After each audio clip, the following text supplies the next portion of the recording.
What's up, guys? Welcome back to Modern Craftsman podcast. Today we have a special guest.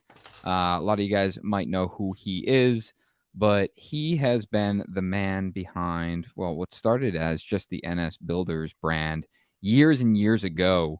I remember reaching out to him and talking about what my goals were with the brand. I even told Meg, like, hey, this is going to be a difficult process. I'm going to have to figure out, like, how's he going to know what I like? How's he going to understand what I want my brand to look like? He told me he only does like 2 red lines, and he kicked over the first brand deck, and it was spot on. And since then, he has helped develop the brand behind not just NS Builders, but Materia Millwork, Motif Media, who produces this podcast, and of course, the Modern Craftsman podcast. And so without further ado, we got Drew Reilley from /.wtf. Yo. What's up, man? How are you? You like that .wtf? I do, like, a lot. Like, when I saw that for the first time, I'm like, yo, that's totally Andrew. Like, I don't know if it fits. I don't know if it fits us. I mean, Right. off air, maybe. Yeah, for sure. No, it's totally brand appropriate for /, right? 100%. You know what? I think, and I want to talk about this today too. Good. Oh, do we have a delay? I got a little delay there. Well, I'm closing everything I have open. I'll do the same. I'm on. I was going to say, I wanted to talk at some point about like that kind of stuff as far as touch points, right? Like, yeah, how branding is not just a logo. It's like every single touch point of the brand matters. Dude, and that's something that I'm sure you see it way more than obviously myself, but it's like that's what people don't understand. It's more than just a graphic or a logo. And when we started with NS Builders, like, that's what it starts from, but there's so much more to it.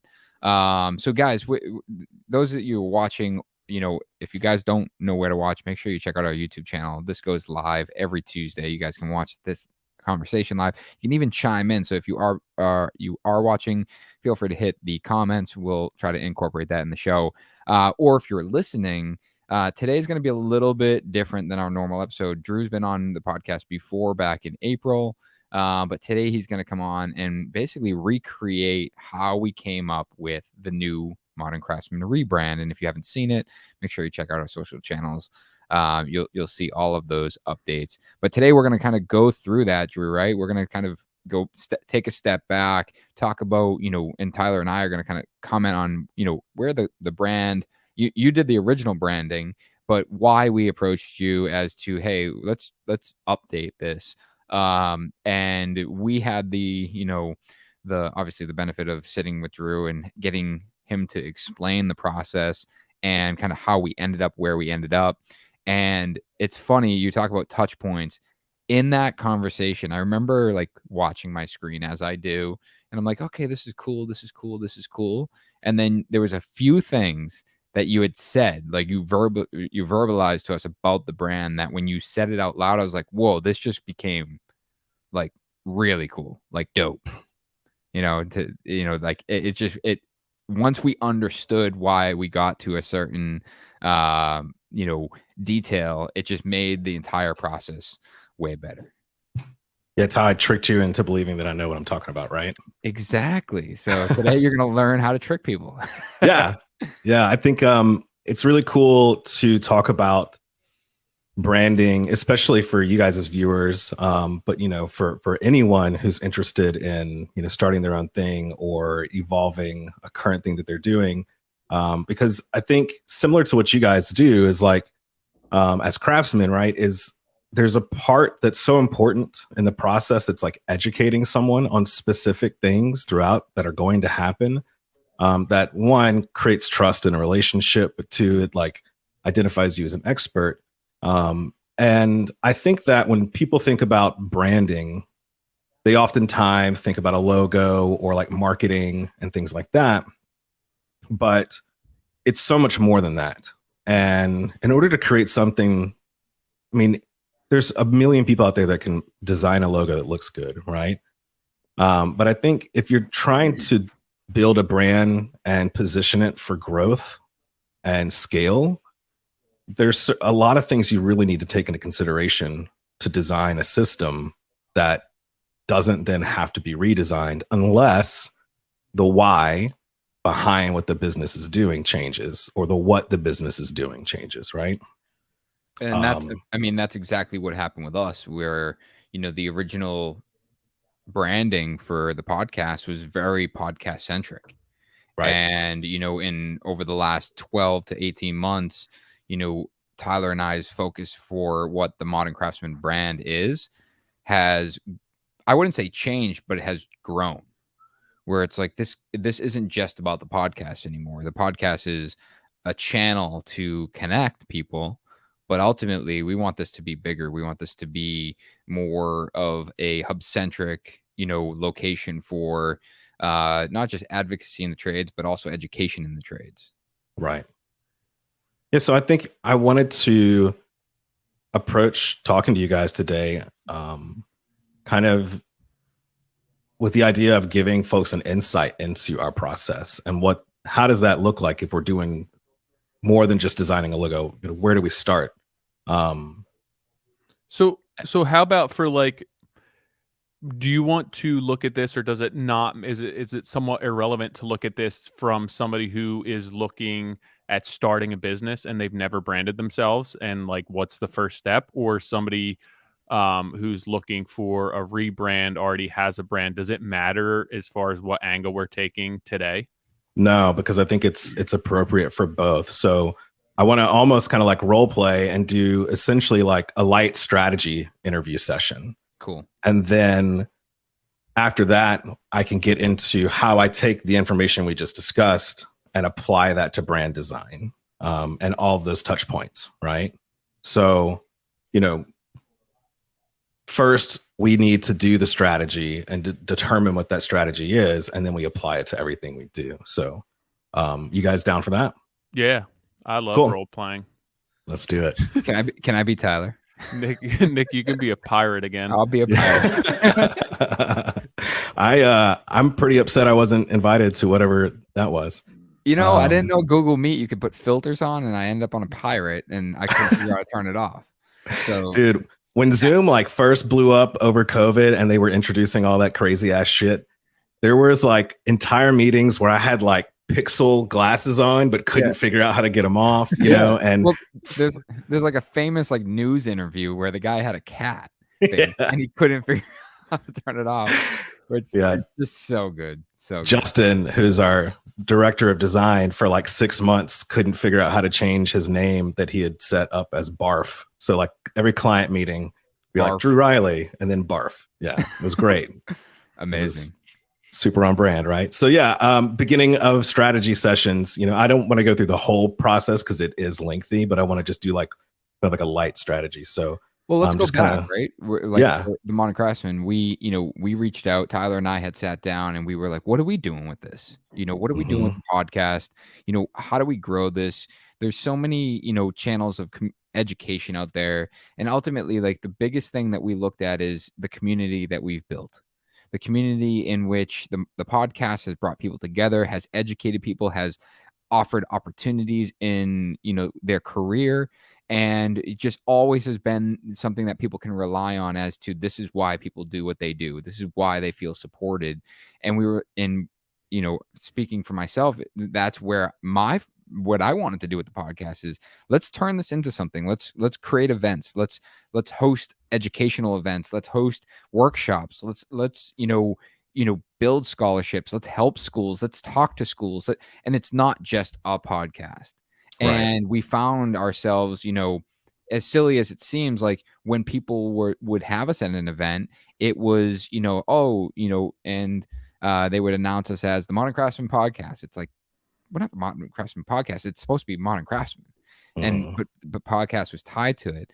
And then there was also the, you know, obviously the like we're not ignoring the quote unquote elephant in the room, like John stepped away, right? So we at that point we needed to that was another reason why, all right, here's an opportunity to kind of reinvent what we're doing.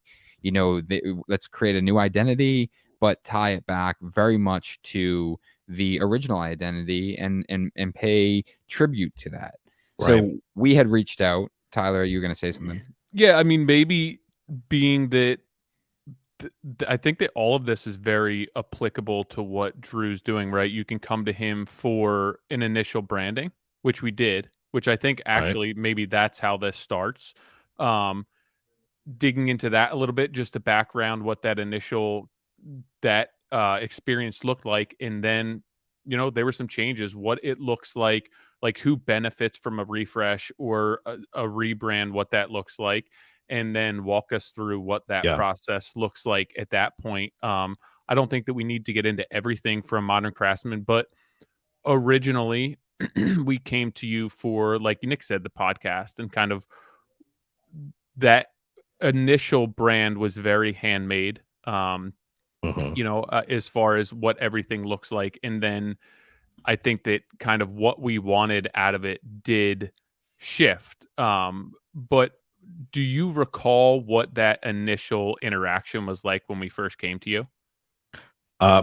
The pre-refresh, like the very original one. Yeah, like the original. Yeah, I mean, I'll go back just a little bit further for context. 10 years ago, I was working at a web design firm for a wonderful guy, Orhan McMillan. And I had just done this massive brand project for this jeweler, this guy named Matthew Patton. And he was like doing some pretty disruptive stuff in the jewelry industry. Like he comes from a long like dynasty of family jewelers. And they were like the stuff you see the typical jewelers do. But he was like, man, I had this opportunity to do my own thing. I want to do something crazy. I'm making grills. Yeah, making grills. But he came to me initially. He was like, I have a business card. Can you design some posters? And I was like, let me see your business card. And I kind of like ripped his business card like apart in front of him, like color palette, typography, which is really hilarious. It was the exact same font of the Brazzers logo and literally like one RGB point away from the exact Brazzers yellow. So I was like, dude, maybe you give me an opportunity to like revisit this. Right. So I did some branding for him, did a website, did like a little marketing campaign. And I was in Las Vegas actually for the National Advertisement Awards. We were up for like a best in show for the business card of all things. Like all that work and the business card was like the best part. And he calls me, he's like, hey dude, I got this buddy. He's starting his own business. He's up in Boston. And I was like, man, the first thing I thought was like, it'd be super cool to work with somebody who, like so far away from where I am. And I remember like doing the website and, doing a placeholder logo and like a placeholder tagline, for NS Builder stuff, and then pitched it. And Nick was like, dude, everything's great. Keep everything, keep the logo, keep the tagline. I still think that the design, build, repeat tagline is probably like the most like copied, duplicated thing I've ever created to this day was. But back then, and then, starting Slash was like trying to get deeper into the brand universe and do things a little differently and kind of stir things up. And I don't need to get into the brand strategy of Slash, mostly because I don't know what it is still, but I wasn't doing strategy back then. Right. I was like designing what I thought was cool and what was appropriate. And it worked most of the time.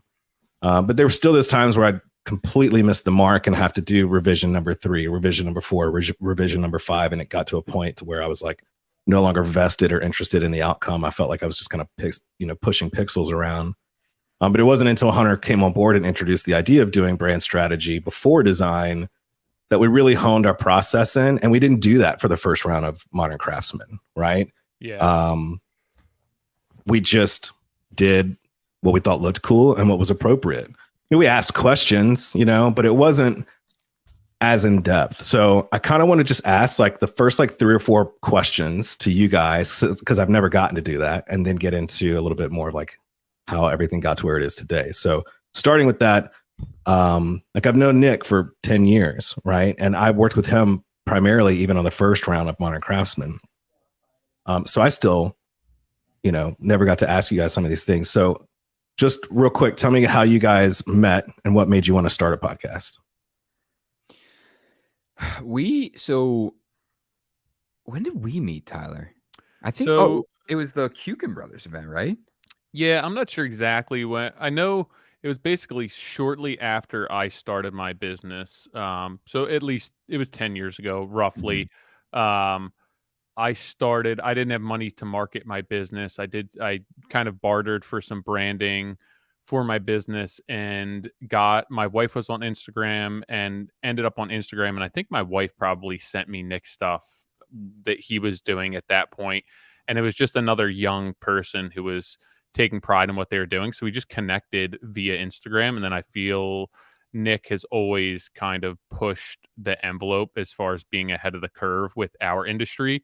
So we just kept in touch digitally online for a long time just because I'm down near Philadelphia. He's in Boston. Um, and I guess the first time we probably met may have been when I came up for a vacation, may have been Kukin Show. Still probably have only hung out, maybe a dozen or so times, but Which is crazy. yeah, it was probably 10 years ago, just Yeah. through what he was doing and seeing what, kind of what I could take from what he was doing with business and then put that into my market. And I basically would kind of get whatever Nick was doing for a very discounted, if not free cost. It would just dribble down to me, and I've always just been like hanging on for whatever scraps Nick doesn't want. Yeah, and I think, to answer the second part of that, so Ryan Malkeen of Kukin Brothers invited us to be on this panel, and the panel was called The Modern Craftsman, and it was a discussion about the trades and social media. And it was myself, John, Tyler, and Sean Van Dyke. And we were, Sean moderated it, and we just answered questions. And it was the first time that we had ever done a speaking event, or at least for me. And I think 500 people showed up, and it was like incredibly nerve wracking. I remember saying to Tyler, I'm like, dude, I've went to the bathroom like 18 times before getting on this stage because While I'm sitting here. so nervous.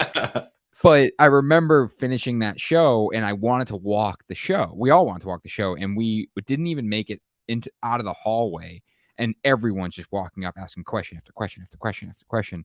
And then it was I think it was before I left, because this was in New Jersey.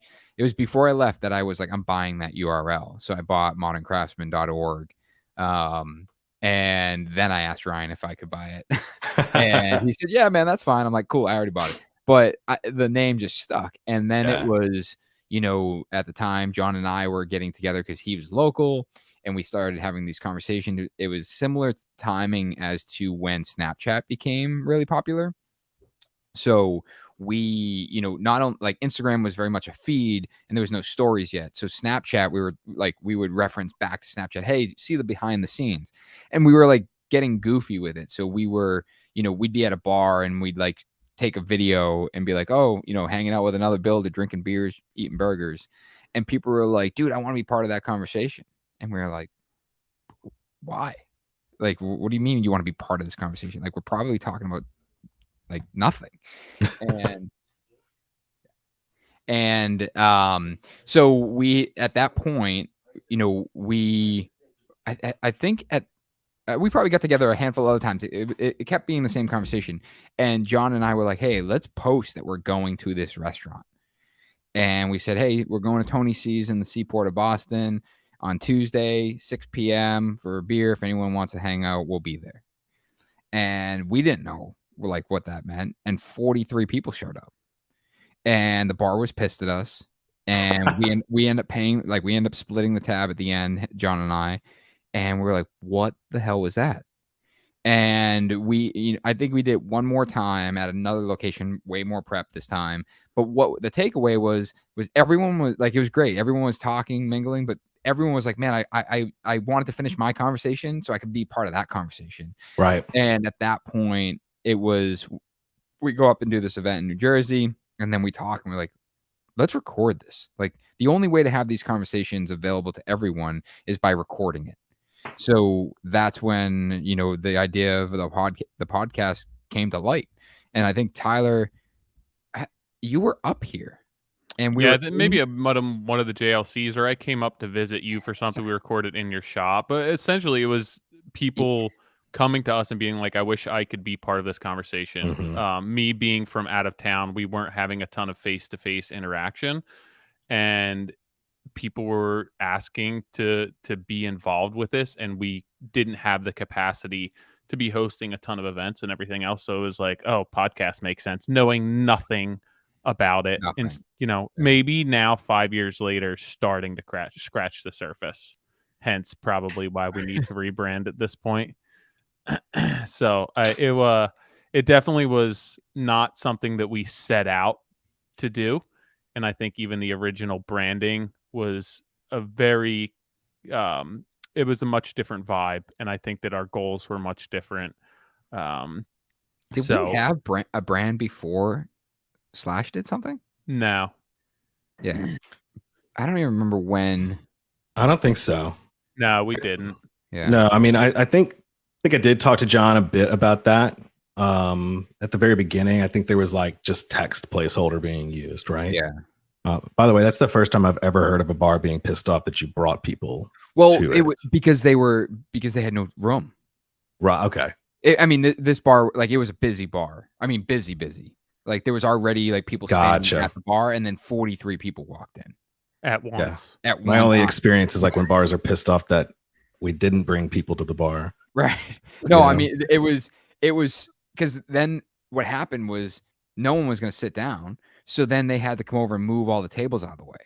So that they were like, just take this end of the bar. They moved like 12 tables against the wall. And it was just like, so they were like, just give us a heads up next time. And we're like, I wish they gave us a heads up. Like that would have been way more orchestrated. But yeah, I mean, it was interesting. There's two things that you mentioned. Go ahead, Tyler. I was just gonna say we didn't have an intent. Like we didn't go out and say let's start a podcast. Like Right. it kind of happened very naively and foolishly. Thought it was just going to be something very easy to do, and even for the first, like, I forget how many episodes, it was, a text on a Monday afternoon, like, you guys want to record this week? Nah, okay. yeah, Like, for like there the was first no, Yeah. for the first Yeah. 200.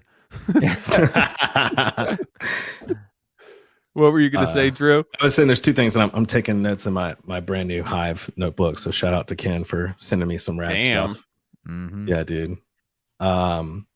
Those things You are said, heavy, too. dude, they're fucking rad. Like I got drawers full of business cards. I mean, I probably have 5,000 different business cards in these drawers, right? Yeah. So like paper nerd designers are always like that, though, graphic designers, and we all are all into like the notebooks and the scout books and the field notes and shit like that. But like seeing what he's doing and like the different approach to it, I mean, it's just rad. It It's feels cool. really good. Real quick shout out, hivenotebook.com if you want to check them out. Yeah. Indestructible paper. You guys said that you had no idea what you were doing. And I'm gonna get to this later on. I have a note to talk about this. In regards to like what Tyler was saying, you saw Nick doing stuff and you guys got asked to be on a panel about social media. And Tyler, you talked about it like a week or two ago on the podcast, about how important it is to be creating content for a brand in your industry. I think it's the same for every single industry, for every company, no matter how big, what size, whatever. Content is like king, and I know personally, even with like starting our own podcast like this, by the way, thank you for letting me kind of take over today. The fear, the big like anxiety thing is like, I don't know what I'm doing. I'm going to look like a fool. I need to like get all this stuff put together and take all these classes before I start doing. But the reality is like, you just got to start making shit and put it in out there. Right. Yep.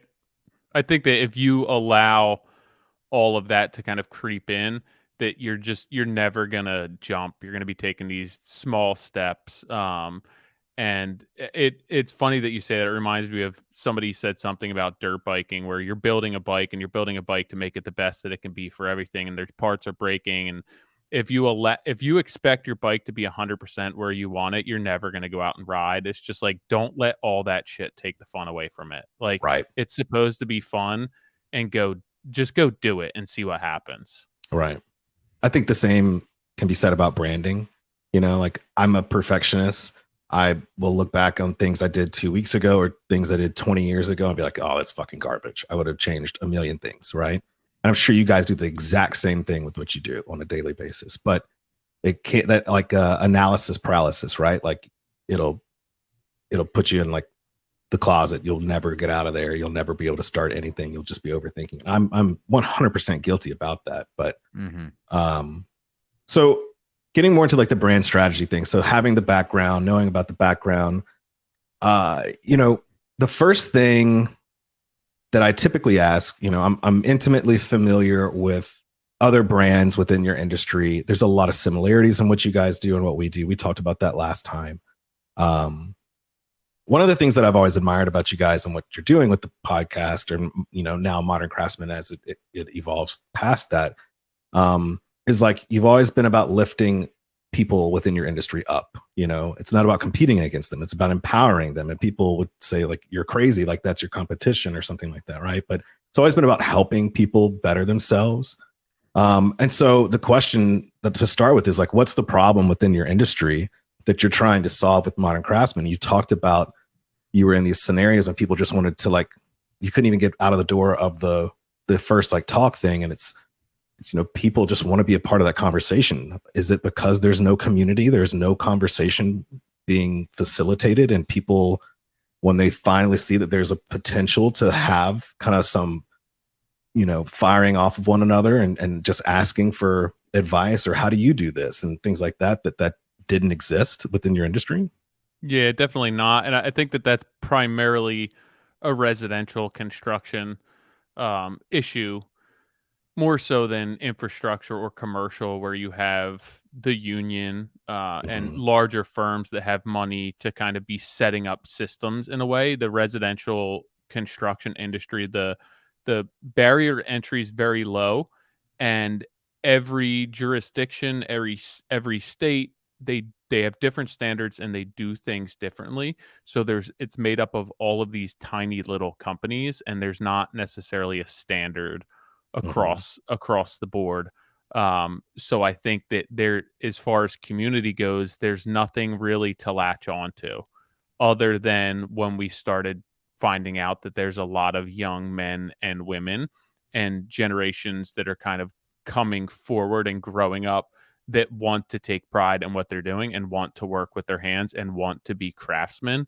And that was, I think that when we started doing this, it was so exciting, and it really inspired us to be engaged with everyone, because it was the first time I feel within our industry any sort of camaraderie, and you know, everyone kind of standing on the same two legs and supporting each other.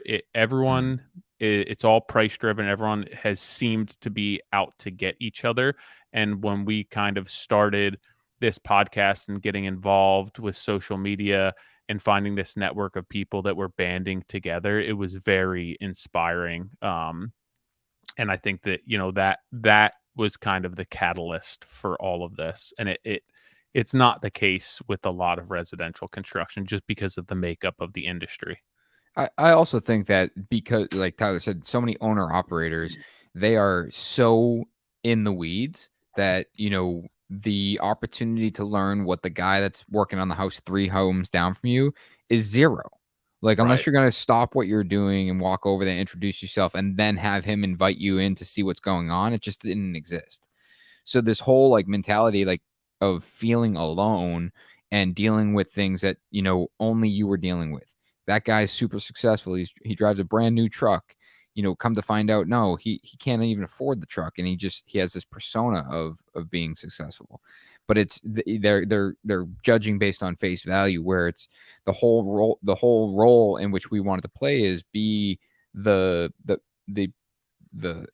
entity that would uncover the nuances of this industry and have real conversations. You know, some of our best conversations have been about, you know, the failures of how people have not made it or struggled through it, and then, you know, found a way to, you know, face that and be successful. And, you know, and tips and tricks, and this is what I'm dealing with. I mean, I think our most downloaded episode, Tyler, would be when we were just talking about the mental health in this industry. Yeah. And how like these are conversations that aren't had. So if we can have conversations that allow people that are interested in this trade to feel seen and heard and talk about things that are real and allow people to feel inspired or encouraged to keep going, we will have a more successful industry. I mean, Nick, that's why you and I mean, when we met initially, I was 25, you were younger than me. I didn't have anyone in my network to be bouncing ideas off of, to be Right. kind of commiserating, to be asking questions, to, hey, how do you do this?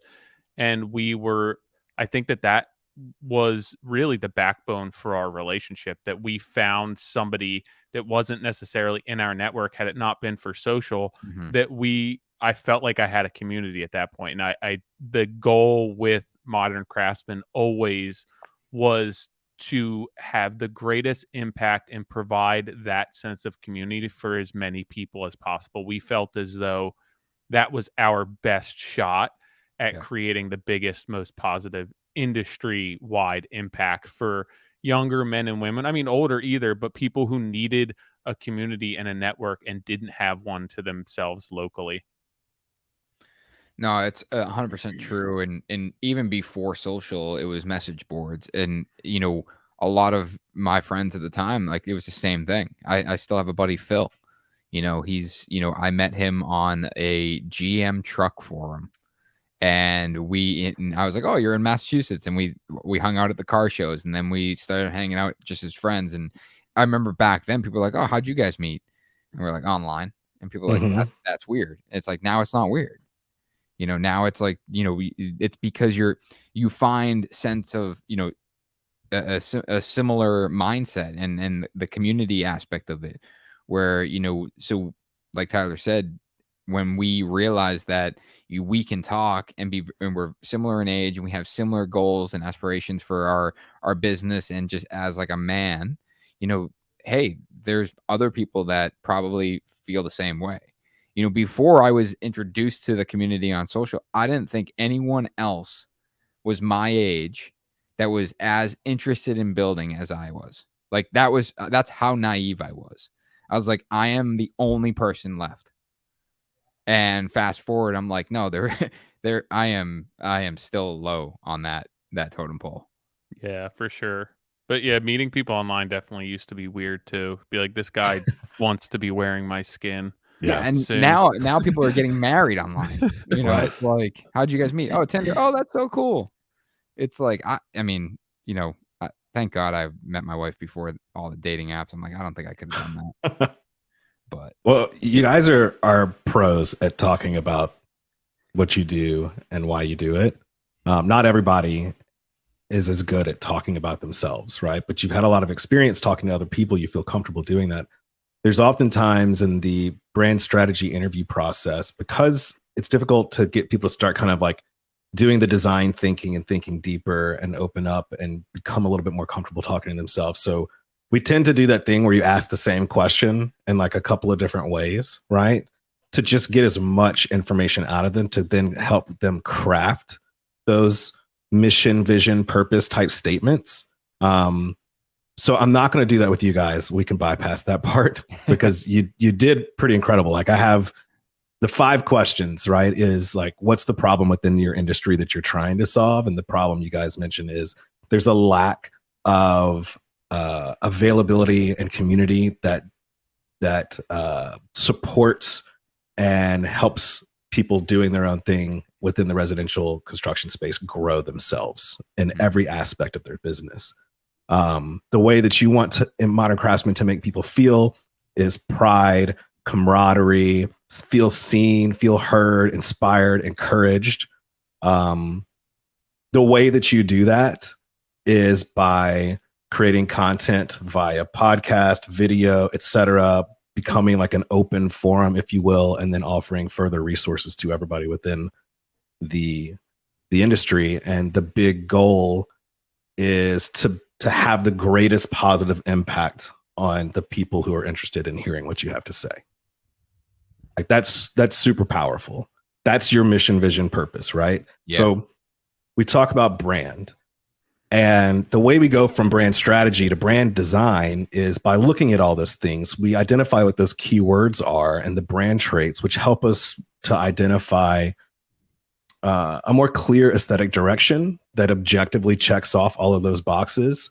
So if I'm going to build something for someone where if I'm designing something that's supposed to communicate community, camaraderie, inspiration, encouraged, I'm not going to use like a super delicate serif font in all caps that feels like a jewelry company, right? Even though that's not what I did for Matt Patton's. I did the absolute opposite for his shit, right? So when we talk about the branding design, it also doesn't mean that there's just one solution, but it helps to like guide our decisions, which then helps us pitch those decisions to gain buy-in from stakeholders.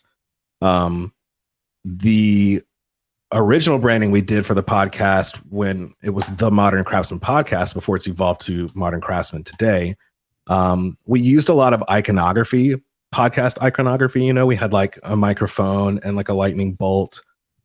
We rounded the corners of all the elements, text, icons, etc., because that psychologically creates like a more approachable feel. If you round it too much, it'll feel too playful though. And then we gave it some texture to, at the time, like the goal was to appeal to more of like a working class demographic with that texture, right? A little rough around the edges, if you will. But based on the brand strategy that we just talked about, right? Which you guys didn't say the word podcast in anything that you said. It was community. It was, you know, encouragement. It was pride, and building a system, building a brand that delivers those things to people. How do you guys think that the design direction needed to evolve to suit the next chapter of Modern Craftsman on your end? For me, where like when I initially reached out, it was based on like conversations that Tyler and I had chatted about, but where I was hoping to really move the direction was, number one, put more emphasis on modern and, you know, peel away from like that vintage-esque look, and remove everything that had to do with podcast to give us the opportunity to make this a brand and not a podcast. And like, you know, what I had alluded to earlier, everything was related to the podcast.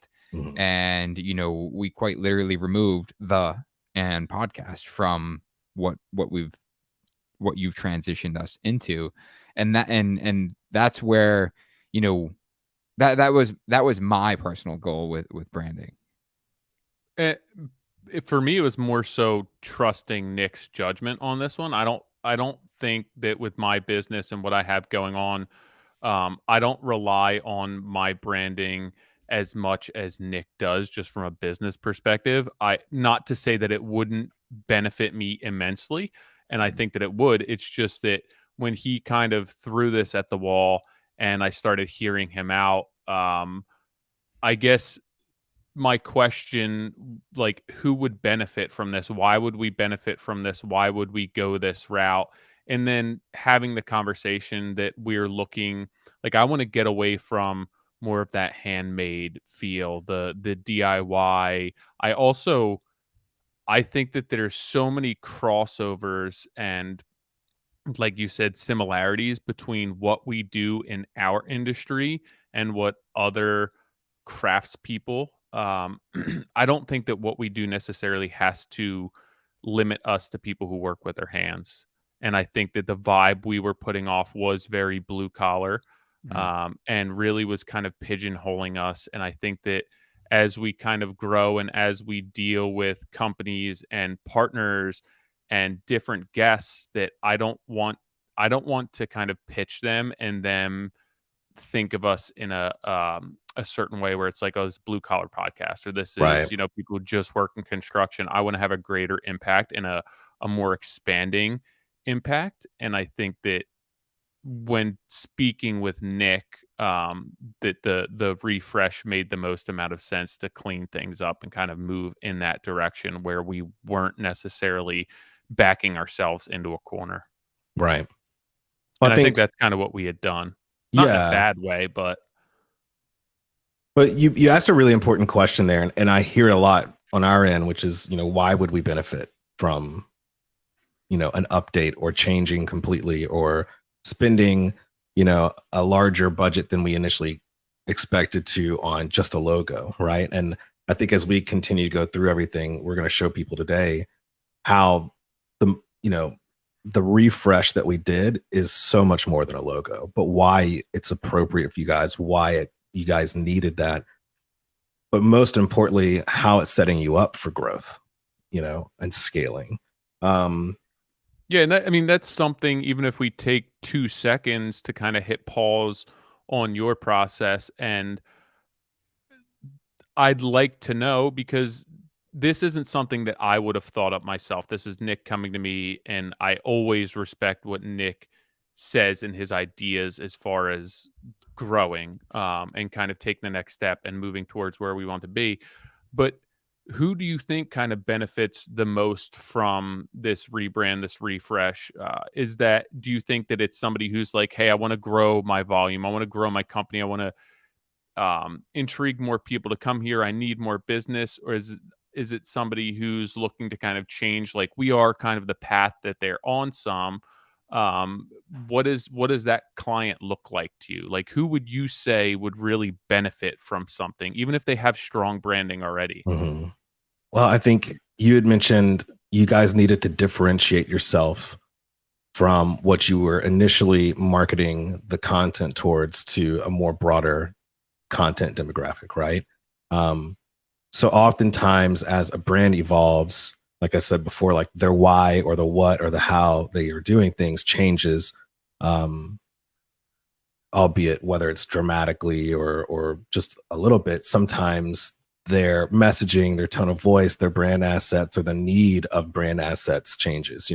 I've worked with large brands that were household names that they had a logo, they weren't really interested in changing the logo, but they were going to start offering a new service or a new product or start getting more into like e-commerce and things like that. And their system had a color palette, it had typography, and it had logos, but it didn't have how you use those elements appropriately. Or if it did, it was very, very minimal. And they had to ideate how to take what, sometimes this is tough in itself. Like, how do you work within that box of pre-existing brand guidelines to then build within that system new tools and elements, right? I think we talked about it last time because we tried to do that with Indian Motorcycle, and they were like, "Fuck you, dude! Like, it needs to be maroon and just put the logo on it. Don't change anything else." Yeah. And that's something that I think as a client would be really difficult, and I think would have to lean on you guys and be able, if we could adequately articulate what that looks like, because when you're looking to refresh your brand, there has to be certain things that you're looking to hold on to. Mm-hmm. You have to kind of account for what's going on in your business today, but you're investing all this money. You also want to plan for the future. So what are Right. you doing with your customers and your clients to ensure that you're kind of maintaining all facets of their business and the timeline of their business while going through this refresh? I think to start with the focus on design, and we can use Modern Craftsman as somewhat of an example. Part of what we have to do is this brand strategy and identify the goals. And is there a new demographic or additional demographics? We do a lot of things where we say like, the brand is this, the brand is not this, right? So like for you guys, previously the brand was supposed to be very approachable, blue collar, etc. The brand is no longer blue collar. It's refined, but it is not stuffy. It is not elegant. You know what I mean? So you have to really, really identify those key terms. And so that's first place you need to start, is get that brand strategy locked in, because every design decision from there we make based off of those terms. And with you guys, like a lot of people aren't going to know this, but the initial pitch direction I showed you guys was a very, very far departure from what previously existed. That's what I was actually just thinking before you said that. And it was rad. It was appropriate. I think it was very modern. It was a little bit more tech vibe feeling. It was a very geometric but abstract, like M, and then a very modern sans serif font. Where it was cool. Like, sorry to cut you off, but like, yeah, I remember being in that meeting. I was amped up. I'm like, this brand's sick. Yeah, and I kicked it to Doug and Tyler, and they're like, yeah, it's cool, but not for the Modern Craftsman. Yeah, and I was like, oh shit, you're right. I wasn't even in my mind. I wasn't relating it back to what our goal was. I was looking at my aesthetic reaction to it, and it was exactly that. It was like, it was just, yeah, that's a cool brand. And I hope that goes in like a folder and then like gets repurposed for, Tyler's custom dirt bike line that he's going to launch one day. Right. Oh, dude, let's do it. What are we waiting for? It's true that they're like, there wasn't the correlation between Modern Craftsman podcast, like old branding and new. It was almost like it was too big of a step. Yeah. Maybe that's like the next step. So it's a sorry to cut you off. I think it's just so important to say this, that there's two main things that are so important to this process for anybody, which is everybody involved internally with the brand needs to have input in this process, right? All stakeholders, because like we mentioned earlier, branding is not just the logo and it's not an ad campaign or a tagline. It's the sum total experience that somebody has with every touch point of the brand. Mm-hmm. So when Doug sent us the input in Slack, because I was with Nick, and again, we didn't really do strategy. I designed what I thought was cool and appropriate, and it was cool and it was well designed. I think it was appropriate as well, but it wasn't the correct solution. Mm-hmm. And it wasn't until Doug chimed in, was like, man, this is really cool, but I just missed some of, like, I don't know how to say it, but like the vibe of the previous branding that I hope that we don't lose.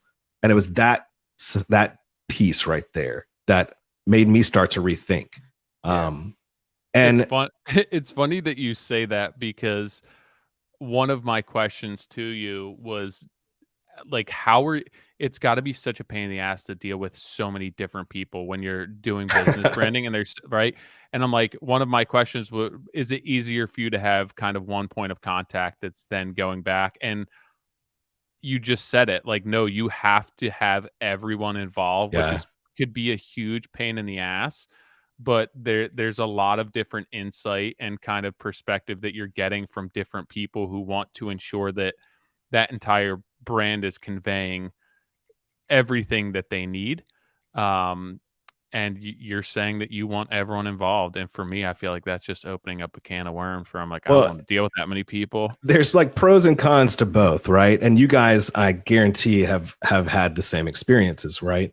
The pro of working with, a quote unquote committee is, that every person, as long as the committee is like everybody who's got some managerial or director's type of position and the say so of how people interact with, or they're creating some sort of touch point for your brand.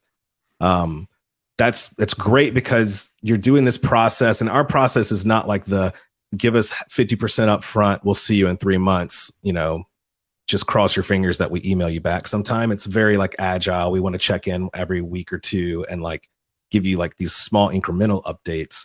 But it's to make sure that people are involved and we're not just throwing darts against the wall, right? The con of that, though, is, and you deal with this probably 50% of the time, if not more, everybody in there wants to have like their little input. And some people think that they have like design thinking, and they're not. And it's like, I don't need you to tell me that you want to like change the dot above the I to a plate because you're a restaurant.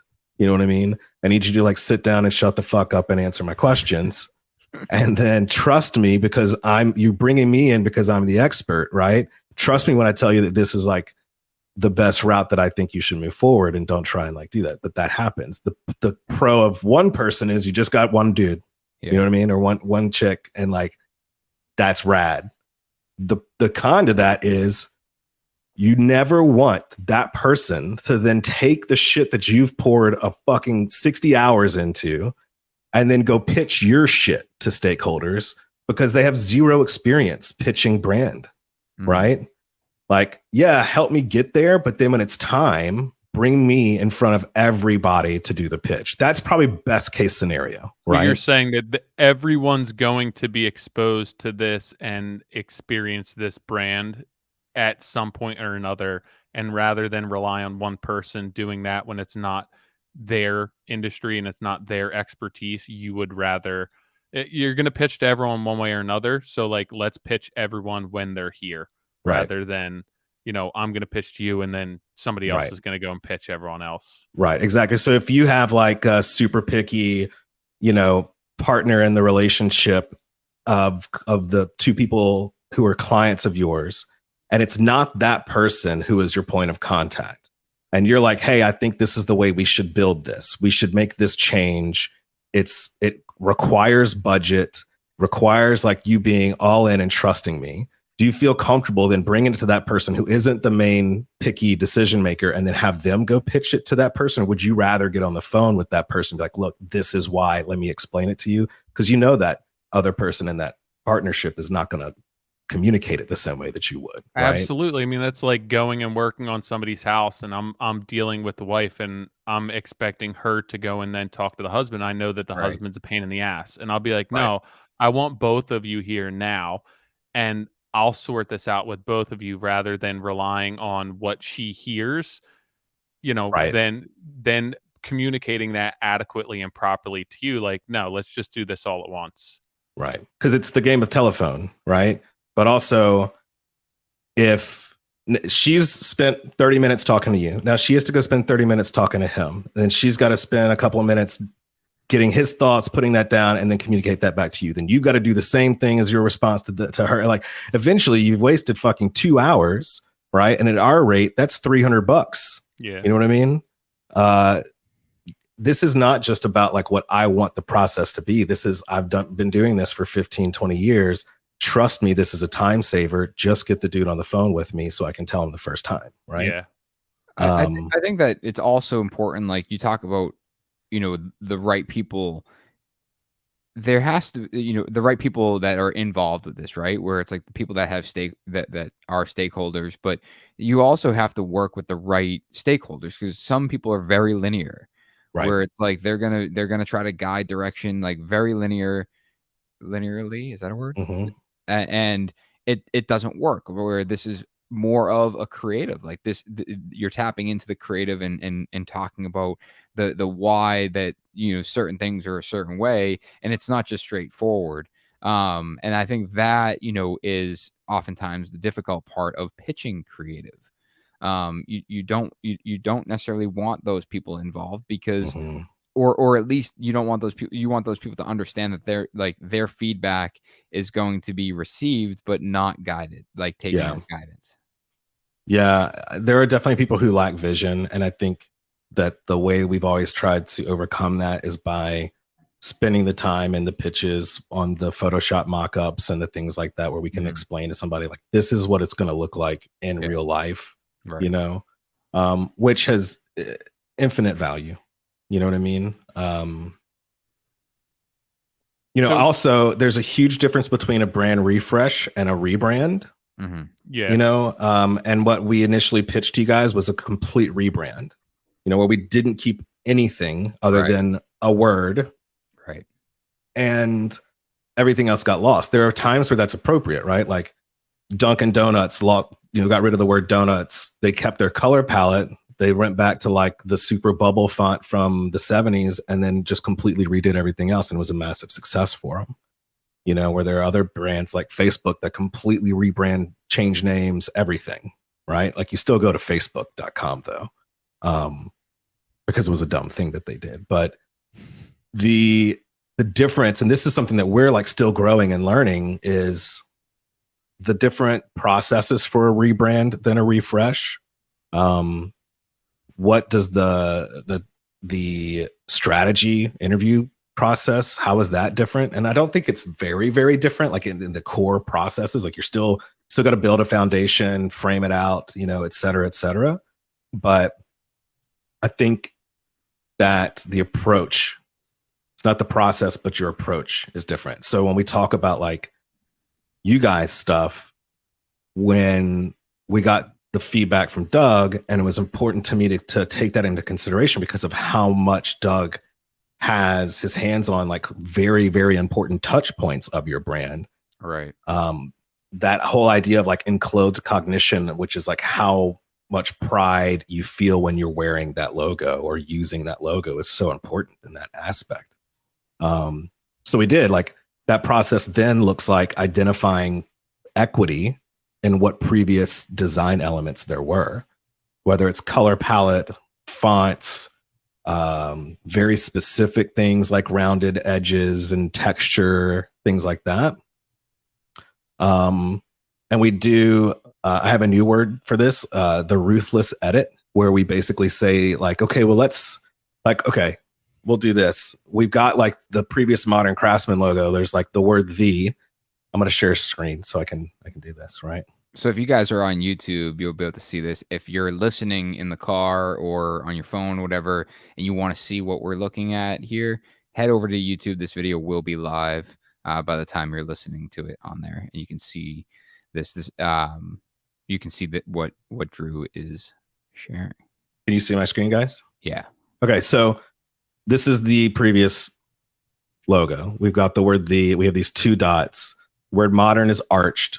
I would consider a typographic element being arched as a design element, right? And then you've got the script. It's got a rise to it. It's got texture. The MC with a microphone. Then this line that is not a perfect line. It's got a little not texture to it, but it's just not perfect. The edges aren't perfect. And then the word "podcast." So there's just so many elements going on here, right? So when we're doing that process of like the ruthless edit of identifying really what previous elements have the most equity. For us, it was obvious that it was the script, and that the rise of the script didn't matter as much.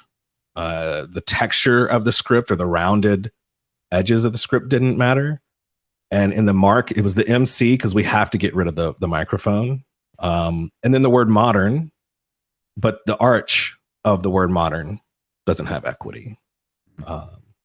Now, we also did feel that like the black and white color palette had some kind of equity, but we were interested in maybe evolving that or adding secondary colors. But we needed to get further into like the exploration phase of like nailing down the branding. Always has to still be good in black and white before you say, oh, well, it's only good in this color type of thing. Sure. But you know, when we talk about brand touch points, which is kind of the next thing that we discuss, it's like there's such an importance of having consistent, high quality, cohesive brand elements for Modern Craftsman. You know, if you're just starting out, you can get away with a logo, maybe a different logo mark than a word mark and things like that. And a business card, you know, and you put it on a t-shirt and put it in the header of your website. But there's not many other touch points outside of that. You know what I mean? As a brand grows and you start to focus more on content and things like that, there's now new points of access that people are going to be engaging with. And whether or not that original branding was or is capable of scaling or not is kind of the question you have to ask. If it's not positioned for scaling, do you change it to do so, or was it successful and you just need to create these like secondary or tertiary elements? With the Modern Craftsman brand refresh, because it wasn't a rebrand at this point, we were starting to look back at like the equity and go to like the second concept.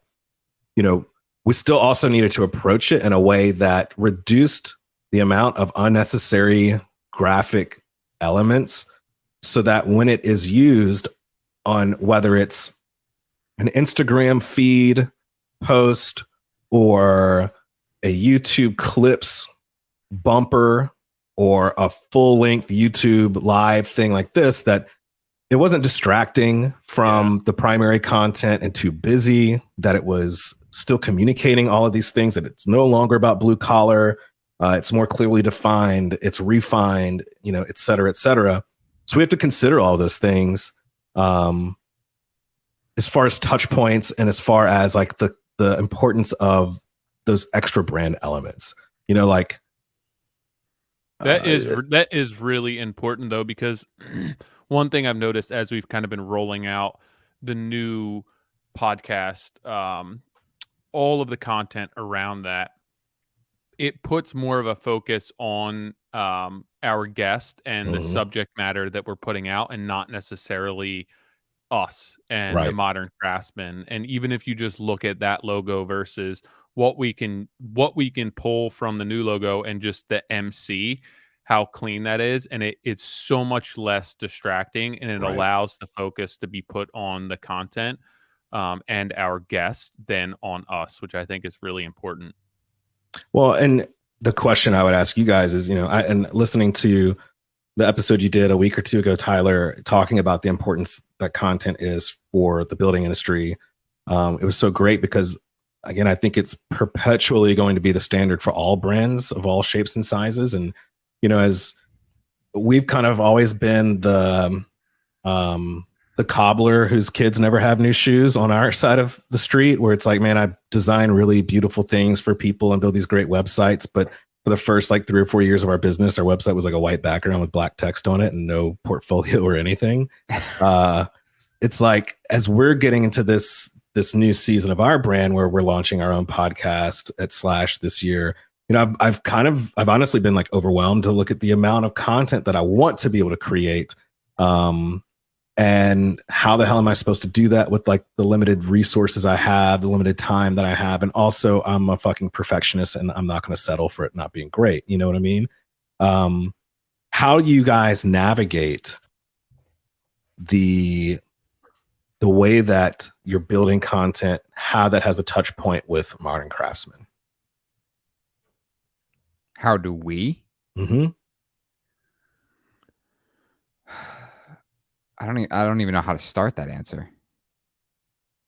I feel as though the content that we were putting out, even just like I said, from what's kind of rolling out right now and seeing it and seeing what you and Doug have put together recently, I think it allows us to be able to create more diverse content, and it doesn't necessarily have to be like a guy swinging a hammer, or somebody who's a contractor. You know, you could put our logo, and I don't know all those thumbnail and the jargon in the actual The C wording, frame. yeah, that you guys use. I see those messages and I'm like, I have no idea what this means, but then I actually see what it looks like, and it's much better.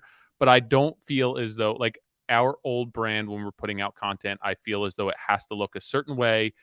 And for me, even just putting that old branding with the content, it seemed kind of, and this isn't an insult to what you did, but it seemed kind of like hokey and DIY and YouTube kind of. And I think that what we're doing now, you could put anybody or any piece of content with that branding, and it's going to look professional, clean, and give us an opportunity to kind of market ourselves to a much more dynamic crowd than what we had before. So that's the biggest difference that I noticed with things. And I think, let me add to that, because I think I took that question a little differently, but I think to expand on what Tyler just said, the fact, I think the reason why it felt hokey, Tyler, is that we only did like a portion of what we truly wanted to do. We're like, hey, let's just get a brand put together and then we'll figure it out. And the more time I spend with Drew and his team, the more I realize this doesn't actually stop. And Drew, you used the word guardianship, brand guardianship. I don't remember if you used that today or that was on one of our calls a couple weeks ago, but that's what you've really, have been kind of converting to, where it's like, no, this is about brand guardianship. And this is the first step for Modern Craftsman, where this isn't just, hey, set a brand up and then we'll take it and then we'll put it here and there and that and this. There is so much guidance as to how this gets used. And even from NS Builder's side, I took a lot of what you had produced, and then I went and took it and put it on shirts and trucks and all this. And and only recently have we been starting to work on a more in-depth level, to the point where, Tyler, I had a health and safety book printed up from we hired a safety guy. He created a safety manual. I could have sent that as a PDF to my entire team and it would have been fine. But I said, no, I'm going to have this thing branded.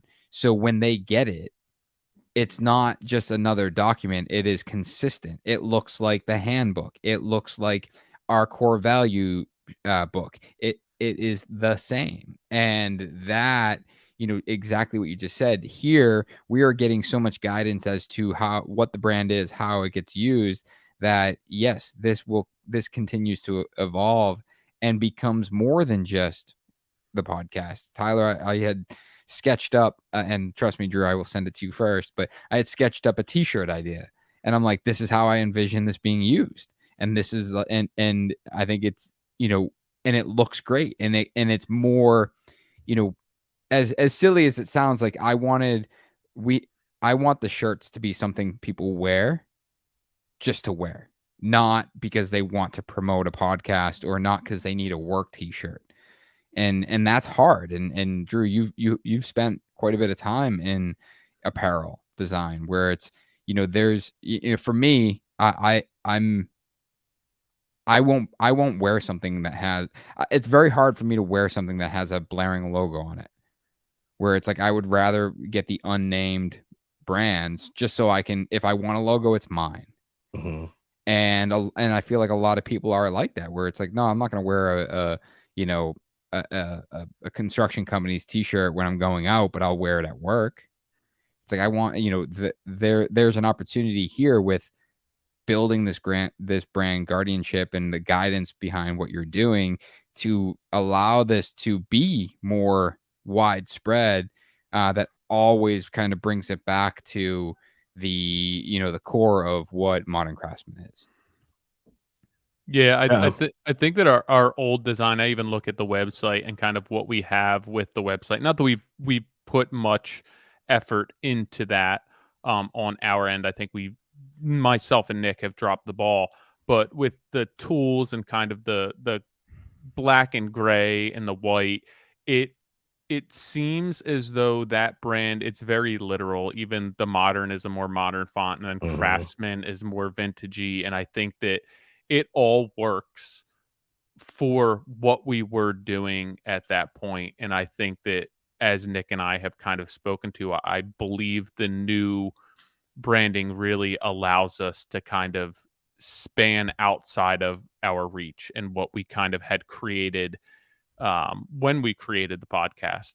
I think that it's not going to be a limiting factor. And I think that we do have an opportunity to place that logo and that font on many different things. And I think that it will speak a little less literally to the whole play on Modern and Craftsman. And I think that it kind of takes us away from that hand-built, very romantic feeling that kind of it's been a big push in the market and within building and people creating the past couple of years. And I think that it is time, to not lean on that so heavily and kind of market ourselves in a different way.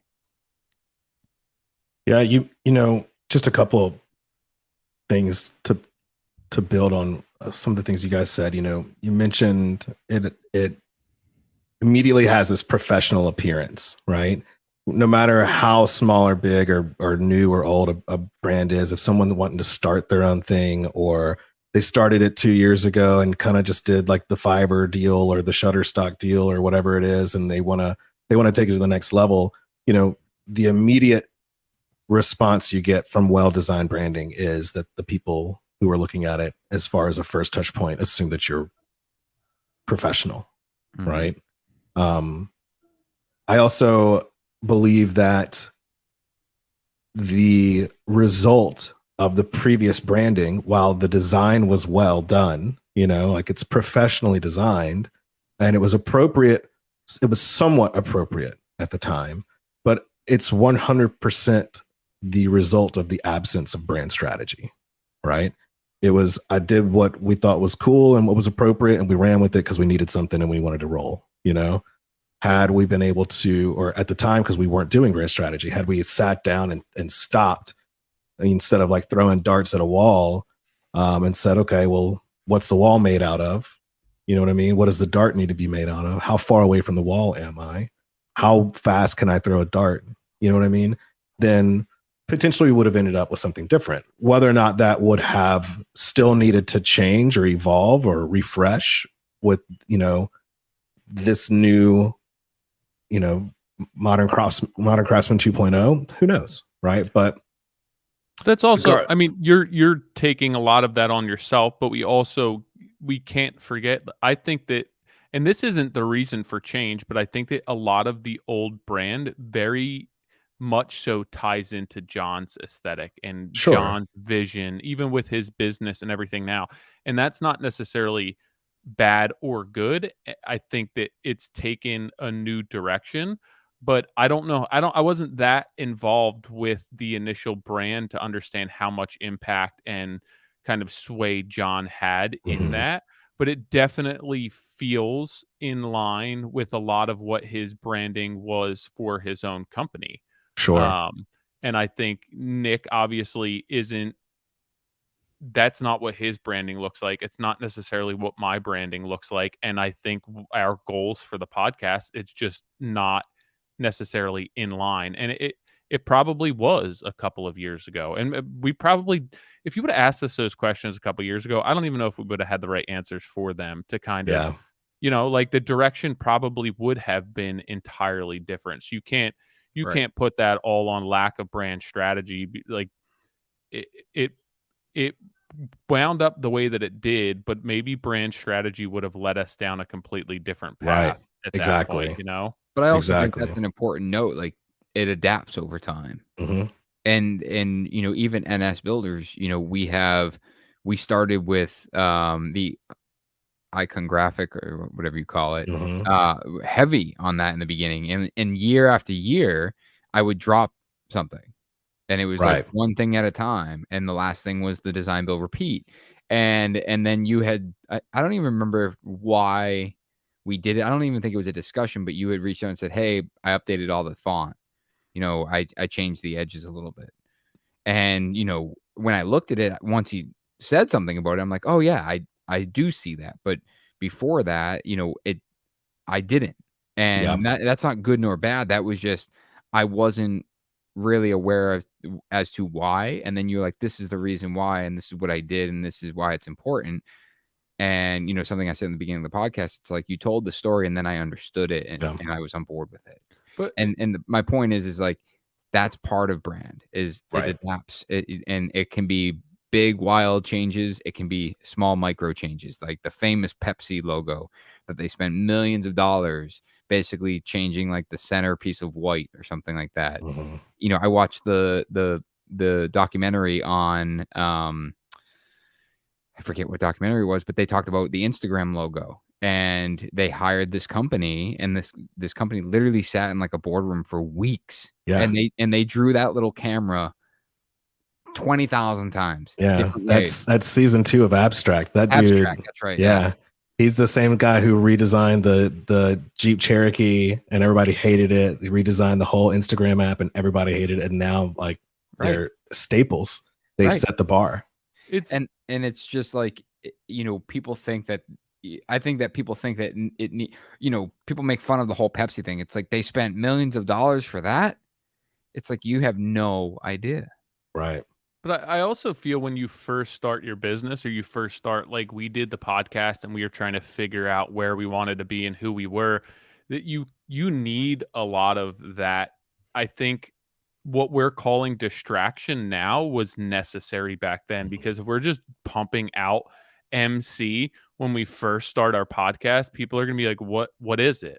Like we, at this point, it's 5 years into it. We have enough of a following that we can kind of stand behind a logo that doesn't necessarily tell you what it is. But back then, like, we needed podcasts in there. We needed everything to be able to tell people. And I think that as you establish yourself and as you grow in business, you can start scaling back. But it like, I don't know what Nike's original logo was, but if you, the first time you start a company and you just pump that logo out, people are like, what the hell is this? You know, like there has to be more to it. And I think you can start peeling back and kind of distilling your brand once you establish yourself. But all of that stuff was definitely necessary when we initially branded. For sure. I mean, it helped to have like a well-designed logo that was not something that was like stock, right? So we even had like the incident where people like were ripping that shit off and trying to sell floors with it, right? Yeah. They did. Yeah, they did. Funny you say the Nike thing. Like that's always been the Nike logo, and that designer was paid $35 in like 1970, whatever it was. Yeah, it's like the equivalent of like $250. So I saw something recently about where that swoosh came from, and it's from my camera just told me that it's too hot. Yeah, it's too hot. Maybe you're too hot. Subject matter. Sweatshirt. Maybe I should put my sweatshirt back on. Hold on. The subject matter's too hot. But it came from a golf swing. Mm-hmm. And when I saw that, I'm like, if you had asked me, you know, what Nike was not like, what sport Nike was first involved with, it would have never. My guess would have never been golf. And maybe that's just me being naive, but I was like, I have no idea. I mean, but if you take Nike's logo, right, and raise somebody who has no access to Nike or digital media or anything pop culture, right, just raised in a cave, and you show them a Nike logo, there's no way that they can tell anything about what that company is, who that company is. Right. And like, it would be really hard to establish yourself with that without other branding to go along with it. Exactly. And that's why I keep going back to like that whole, you know, idea. And it's Blake Howard has a book, Radical. I think Radically Relevant, right? Mm. But it's that whole, the brand is not a logo or a tagline. It's the sum total experience that people have with every touch point, you know, like a logo shouldn't tell you exactly what a company does, you know what I mean? But it should be used in a way and have a system built out around it for whatever the company does do that sets them up to, you know, look professional, etc. And dude, I looked at a case study for this pizza brand out of Italy the other day. Like every pizza brand is red, white, green. There's like a circle or a slice of pizza, whatever. These dudes, it's all black and white. It's the most fucking punk rock branding you've ever seen. It's just like blobs and shapes and literally probably a million different variations of branding and like little things. But because it's used so consistently across everything they do, it's all on brand. It's all part of the same ecosystem, but it's exciting. And it explains to you before you even walk in, like, okay, you're going somewhere where like the build out, the layout, the construction of the space is really rad. It's a little more modern, a little bit more unique. It's a little different from the typical place. You know, you're going to get something that's going to be baller because they obviously have like a huge attention to detail and care about the craft side of it. And it's going to be different than going into any other place that you possibly go to in Italy to get pizza. And like, that sounds all awesome to me, right. You know? Yeah. So it's all those different, like you said, all those other places that the brand exists outside of just that logo. Right. And I think it also tells what you want out of your business as well. If you're looking to put out the same pizza that everyone puts out, and it's just that there's not a pizza place in 5 miles of you, yeah, like put out normal pizza. But if you want to be different and you want to be putting out a product and an experience that's different, like your marketing and your branding should reflect that. Right. Yeah. So let me go through like the pitch, the brand pitch. Let's go. Because I want to make sure that we can do that in time. Is this our brand pitch? Yeah. Cool. Yeah, kind of walk people through. So like we've set up the foundation for the brand strategy. You know, it was still light variation, but it's enough for me to be able to use that as like the foundation of how I would of how I approach the design for this system, knowing that the first iteration, which I'm not going to show because we're going to save that for Tyler's Dirt Bike Company later on, or Modern Craftsman in a few years when we're exactly right. techie. When you guys are putting out your own, Oculus Yeah. apps or some shit like that. Dude, a VR podcast, everyone just hangs out with. Oh, dude, let's do that. There's how, but get the 3D rendering of the inside of that bar from the very first one, and that's the space that you're doing it inside of. Let's do it. Bruh, fucking give me a check. So we talk about the equity in the previous branding, right? You can see how like the M and the C, there was still equity in the fact that it was sans serif. They were both caps. The rounded stuff just was a little too playful. So like taking the rounded out of it, getting rid of, we tried a couple of different icons and stuff that we could put in between. But at some point, to me, good design in any industry is when you're done taking away, not when you're done adding, right? Now, that's for the most part. You're still going to have your David Carlsons and your fucking crazy Swedish designers are going to put a billion things on a page, but that's their style, right? It's intentional, as long as it's intentional. So we looked at the equity. We wanted to keep the sans serif all caps modern. We wanted to keep the script of the Craftsman. The word the word podcast, none of that was important. The arches, the rises, none of that was important. But by identifying what was equitable in the previous build out and then approaching those same elements in a more refined way, we were able to keep the vibe that, Doug had mentioned. Like he really didn't want to lose some of that, but present it in a way that was more confidently communicating the evolution of the brand.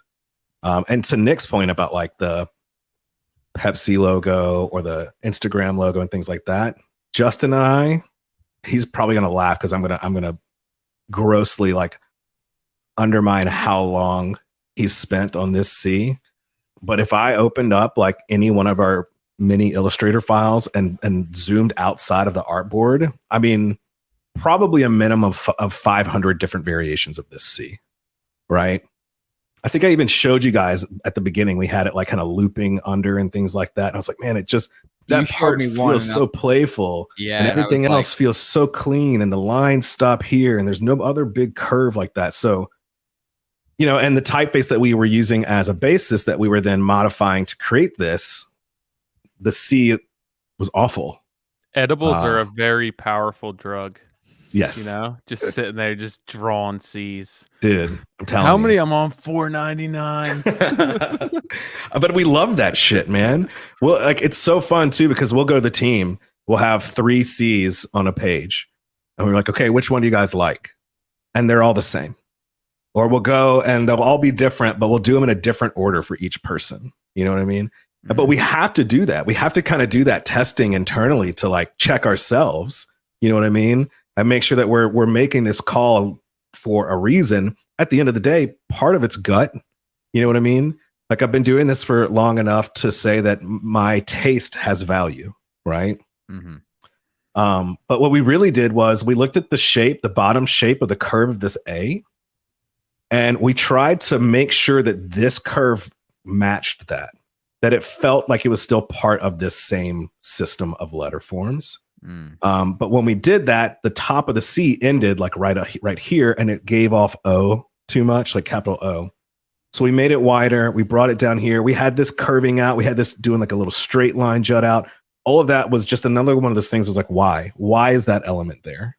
It's not necessary. So when we simplified to this iteration, we liked that it curved down. That's the only thing that has a flat stop at the end of the stroke of the letter form, but that isn't like flat. It's the only thing that has a slight angle. So it still creates this like unique foundation, but it still feels part of the same typeface. It's funny when you talk about like drawing the C 400, 500 times. It's like when you write a word over and over and over and over, and eventually like you're like, wait, am I spelling this correctly? Right. And it doesn't feel like it's correct. It's, Yeah. Oh, and you start to not be able to tell the differences, but it's why like in recording, like one of the biggest like cool things that people do when they record vocals is they just get you to do 20 takes, you know? Yeah. And if you listen to them individually, you won't really tell a difference. But when you layer them, you get this really rad, like, it doesn't sound like a choir because it's all the same timbre, it's all the same tone, it's the same person, but it's got this like weird kind of like oscillation, or everything's just slightly off enough to where it creates like a bigger impact than just something by itself. So versatility, we talked about the importance of having like brand elements and like a system. We wanted to make sure we had something that had a wide variation, but we consider this to be like a secondary concept or secondary lockup. This isn't something you're going to see a lot. However, when you're in that position where you're at a trade show, you've got a big 10 by 10 pop-up tent, and you have an opportunity to print on it, but the only thing you can print is on that little overhang that's like maybe a foot tall by 10 feet wide. You know what I mean? If we put this, you're going to have 4 feet on either side of this, right? But if we put this, we can scale that. It can be larger. You'll see it from farther away. So you have to think about those types of things. You know what I mean? Like 2020, we start thinking like, well, who knows if we're ever going to do like big trade show events or anything like that. But I know it's something you guys have done in the past. And I don't think it's out of the question to consider that might be something you guys do in the future. So build something for it, right? Don't wait until then. Build something for it now. Yeah. And we went back and forth 1,000 times on the size of the word modern next to the size of craftsman, the space between the two, the space between each one of these letters, which is slightly different than the space between these letters. But it's all done with intention, right? So then you have this full primary system, and we're keeping the black and white. We didn't go 100% black. We didn't go 100% white on this stuff either, like we did previously. Previously, it had like some grayscale in there. We just pulled it closer away from the previous one, but didn't go all the way black and white. So obviously, social is an important part of what you guys do. So let's identify the size of that MC ahead of time so it's all consistent. Make sure that it's good in the inverse, because sometimes things are not. I can't tell you how many times we've done like really rad, like we did a burger dude like mascot illustration, and when that's black on white, when you invert it, it looks like you just did an x-ray of somebody. You know, it doesn't look right. There's a way to do that. But again, brand guardianship, just ask us to do that. We know exactly what to do to make that look good on a black background instead of a white background. Right. But they did it themselves and it looked like shit, and they spent a bunch of money. So then we talk about like this orange color. I mean, not orange, this yellow color. This was like the first time that I showed you guys this idea of adding color. And I was kind of nervous about this because Nick hates color on everything. Like it's always black and white with Nick. Now with the materia stuff, obviously, like I was able to pitch that shit too. But I was going through all the different iterations and all the different ideas that we had for color. And I don't know why, but I kept coming back to this. I was like, how do I sell this? And the original yellow that I was using was a little softer, a little less saturated, right? So what I did was I thought of this idea. I was like, okay, craftsman. I consider myself a craftsman in what I do. I considered myself a craftsman when I was writing music, and trying to think of like, what is like the unifying thing that brings what I do and what you guys do and what all these other people do together. You know, what's an element? And the idea was like the number 2 pencil, right? Everybody at some point, sure, some people are using like a, you know, Apple pencil and an iPad, or some people are using a pen, but at some point we all started like sketching shit out, right? Taking measurements with a pencil in a little notebook, or, you know, sketching logos before you know how to vectorize them and shit like that. I thought it was a really interesting opportunity to bring in a color.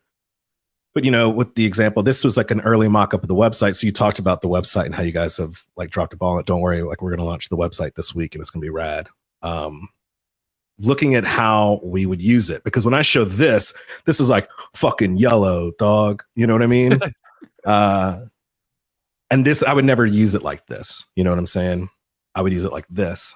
Right. And then when we talk about like content strategy, secondary and tertiary elements and why they're so important, like typography, we're using the same typographical elements on everything.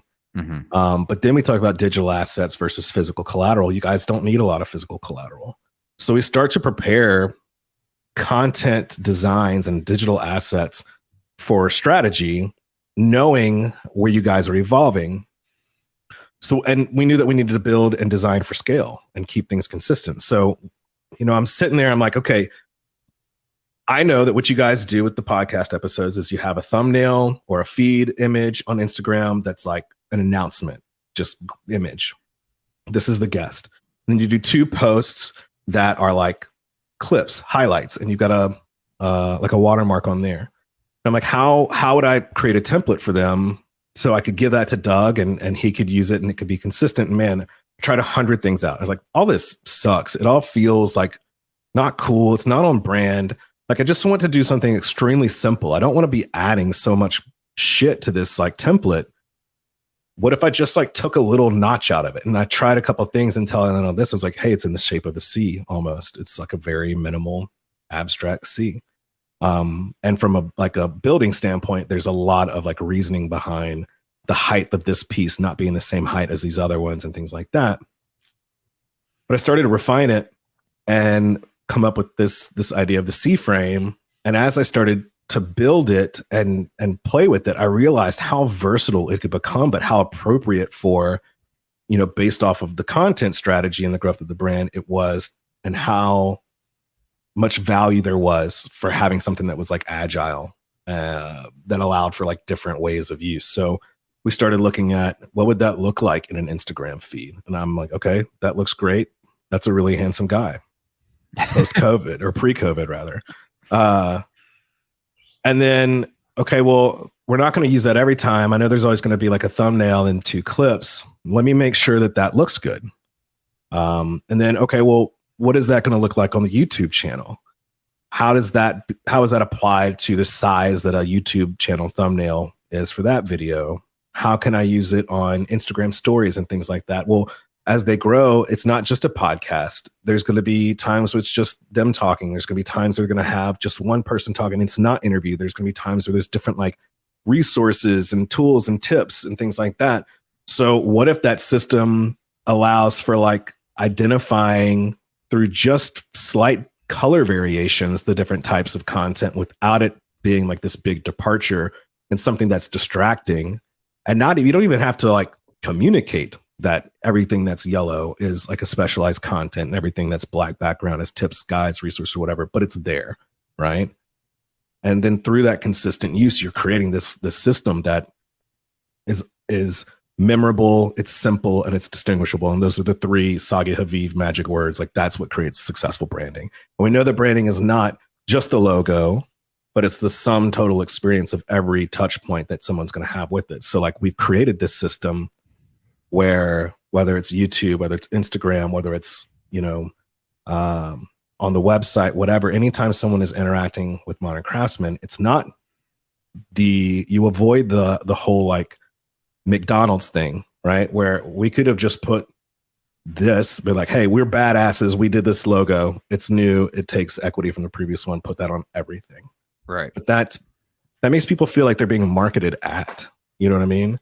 But like, when you build this system and you've got this versatility, it shows that you care about how people are going to interact with this content and not just throw a watermark on something.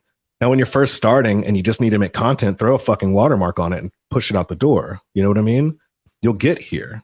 Sometimes It takes 230 episodes, and I'm repeating myself here, but it's like, that's why this is the exact point in time where you and I chatted about NS Builders and how you were going to be the guardian for it. Mm-hmm. And that every document that came into the company and then dispersed, whether it's to a client, a subcontractor, or a client, needs to look the same. Right. And go ahead. I was going to say, it brings me back to something that I think Tyler mentioned before, like with Doug interacting with this stuff and how he's seeing what Doug and I are putting together with the C frames. And we've got like all these templates. I've made these live templates where Doug can go in and drop in a guest's headshot and it's going to mask it out of that shape. And he can generate a YouTube thumbnail, an Instagram, like we're calling it an episode C-frame, where it's got like the guest name, the episode number, and the Modern Craftsman above. But then they also just have like a guest C-frame where it's just that person's picture masked out of that C-frame shape. YouTube thumbnail, like I said, Instagram story, Instagram reels, YouTube shorts, TikTok, like all of that shit. It'll take him 10 minutes to make that per episode. So I'm creating like this efficiency in the process, but it's staying on brand. It's staying high level. It's elevated, but that's 10 minutes. You know what I mean? And it sets you apart, makes you more professional. Brand guardianship is like, you have to have, the idea of brand guardianship is having someone who's dedicated to making sure that every single touch point is consistent and quality and being used properly. Oftentimes, one person is not always going to be able to put their fingertip on every single thing. So the way that the brand guardian then approaches that is by creating templates that are foolproof, creating brand guidelines, and making them as molecular as they possibly can, knowing all those different touch points. You know, it doesn't make sense for me to build a template for you guys, you know, for screen printing or 4-color process, because you're not doing that shit. Mm-hmm. You know what I mean? But spending that time and that energy and really being intentional about building the brand system, identifying the previous equity, and then creating all of those secondary and tertiary elements and those templates. Now I've got this entire brand identity system that doesn't require me to be so hands-on as a brand guardian, but I'm setting everybody else up to succeed, and I'm doing it in a way that's not going to require all of your resources in order to do that successfully. Yeah, that's what we do. Everyone who's listening to this right now, you don't have the visual that we kind of just went through with Drew, but even, and I'm looking forward to it, right? Our content and what we have as far as video, it from the old brand to the new brand, we haven't made a crossover yet. It's getting dispersed in. So if you like pull up the main page for our podcast right now, you see some of the new format and there's still some of the old format. And I think you'll get a good feel for where we're going when we've populated this page with all of the new content and the new formats, and they all have a very consistent aesthetic, but they're not the exact same. You know, everything works together. And right now it's a bunch of different stuff, and it's all what we've created, but it doesn't have that consistent feel that it will once we're able to kind of populate our page with all new content and everything that you've made us. I'm glad you bring that up, because a lot of times the question I get is like, how do we roll this out? And there are companies who do nothing but like rollout strategy and shit like that. And we do spend time on that.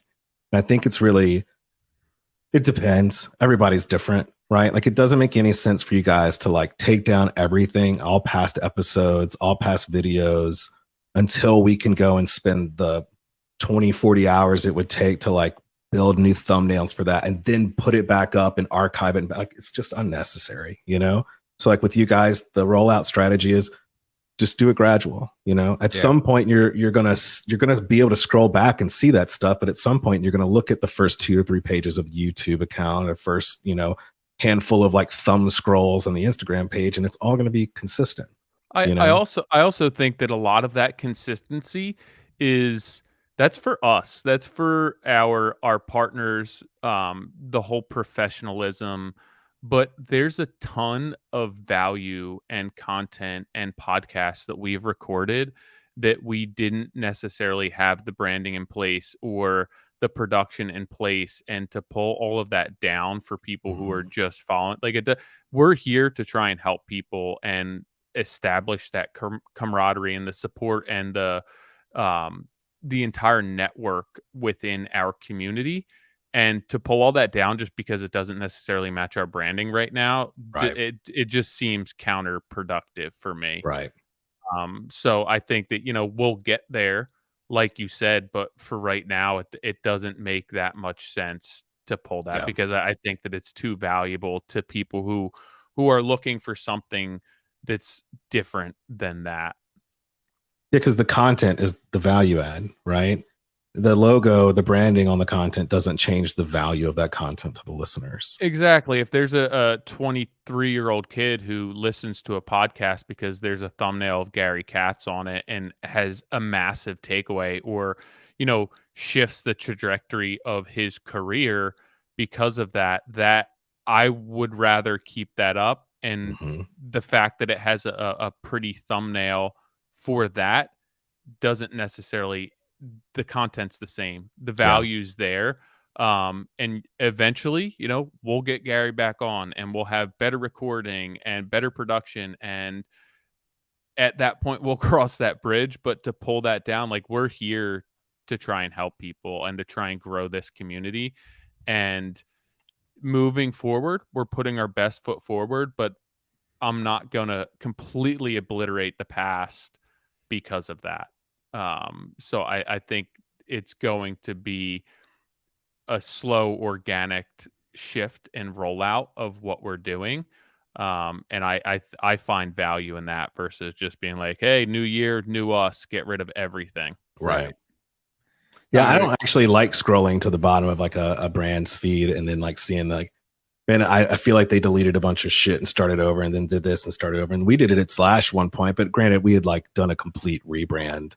We had joined a partnership collective and then like we're no longer part of that partnership collective and went back to Slash at some point. So it was almost a little necessary at that point, but I think when you do that, it's like you're trying to hide something. With you guys, it's real, and that's why people connect with you, because you are real people and you don't seem like this unapproachable type of brand.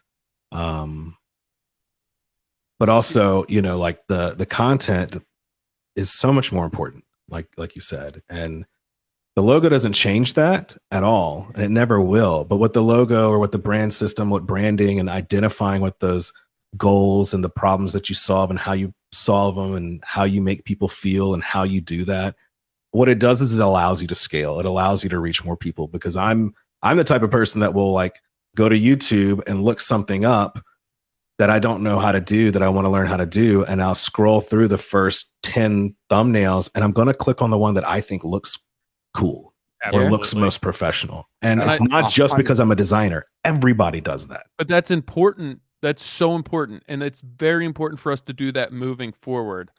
But like, to pull everything from the past, I don't think that we're helping anyone out. So yeah, like, it's very important for us, but to spend our resources, our time moving forward is critical. Mm-hmm. To then spend our time, our resources for a small business that, lacks a lot of time and lacks a lot of resources, that would just be foolish to spend our time and resources on that right now. But it's also proof that you don't have to spend a ton of time and resources at the beginning to just start. Just start creating, just start pushing stuff out there. Use your phone. A phone has a fucking incredible camera on it. You know what I mean?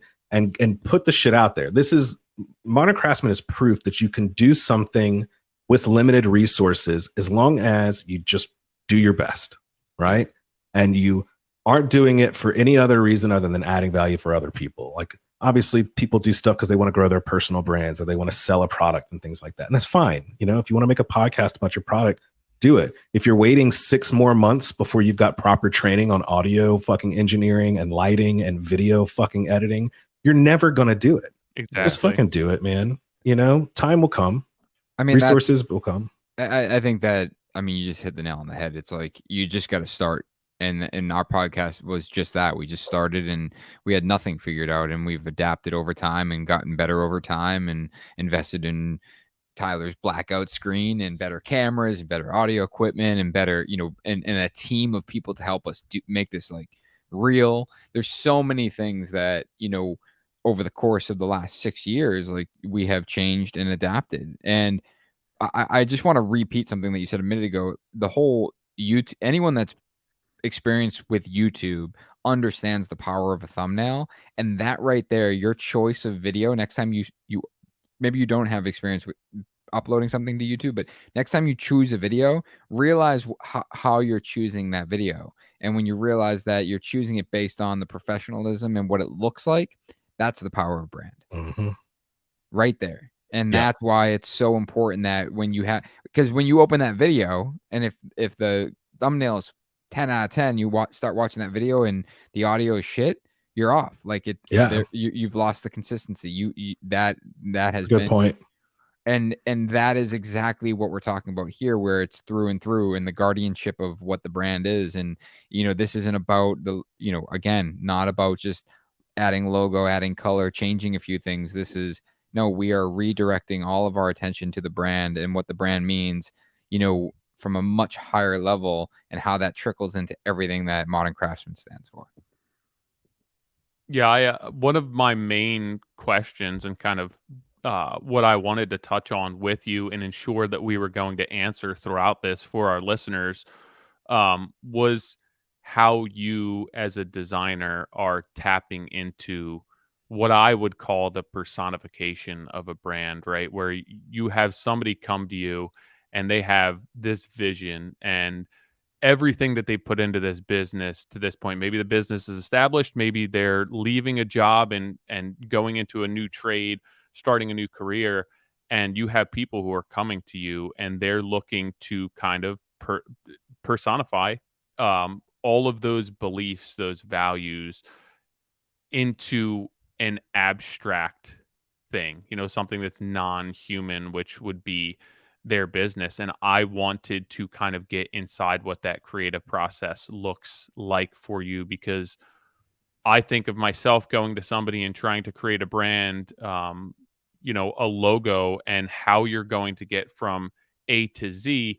And it doesn't seem, it's very overwhelming. And the process seems very, I guess, not straightforward. And you've kind of dumbed it down enough for us that you have a system for this where you can take human emotions and create something abstract out of them, where it's actually emoting all of those feelings and those ethos that those people have.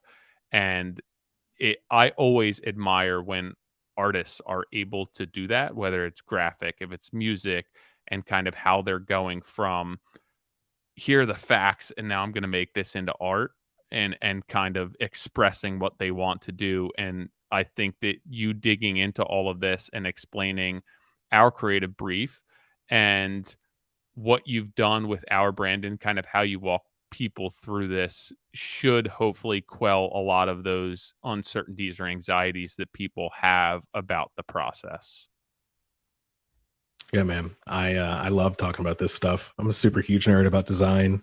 I've found that, like, as I've grown as a creative and evolved from kind of the idea of pushing back against systems and processes out of like this ego piece of like always trying to be super punk rock, to like, hey man, that stuff actually has some merit, but like, how would I do it my way? Yeah. And take the sum total of the experience of myself and my team into consideration when I am creating the way that my way is.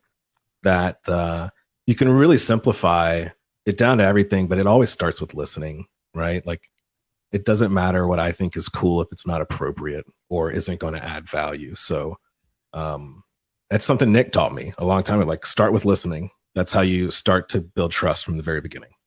And we've implemented that. And, every other step from there is like, I'm going to show you what I think things should look like from an aesthetic direction, colors and type and things before I even start designing. Make sure that you're cool with that. Mm-hmm.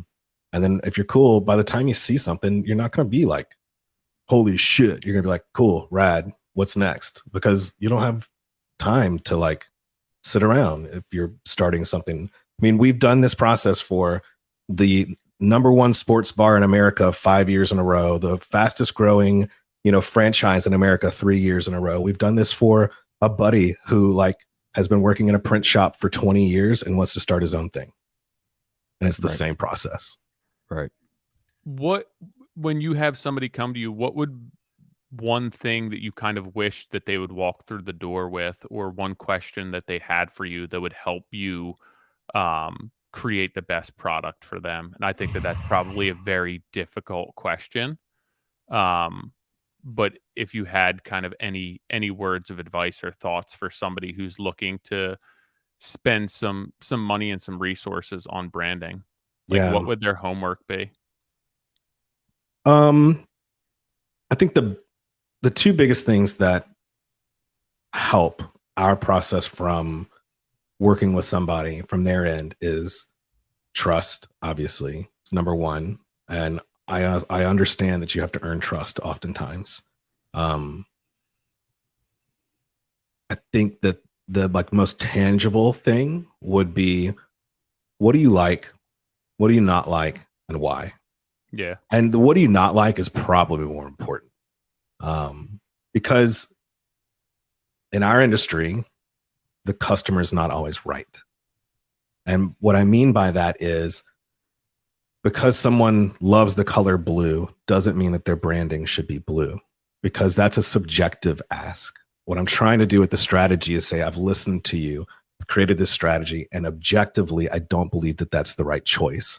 I have X amount of years of experience that have driven me to this process, that has driven me to build this process out, that has netted success, this percentage of time, which is not 100, but it's over 85, 89, right? Please trust me, and let's keep moving, keep an open mind. But knowing still what people like and don't like is important, because in clothed cognition, right? Like, if Nick didn't like the NS Builders logo, but for some reason I just nailed it into his head that it was the right choice, he's not going to feel confidence going and putting that on, business cards, or spending money on nice business cards even. You know what I mean? Like, you're not going to put a logo you don't love on a really expensive notebook or a letterpressed fucking gold foil business card that's edge painted, right? Like, you're just not, and you're not going to feel confident handing that out. But I've evolved the way that I thought, which was previously like, I'm right, you're wrong, to, hey, that's a touch point.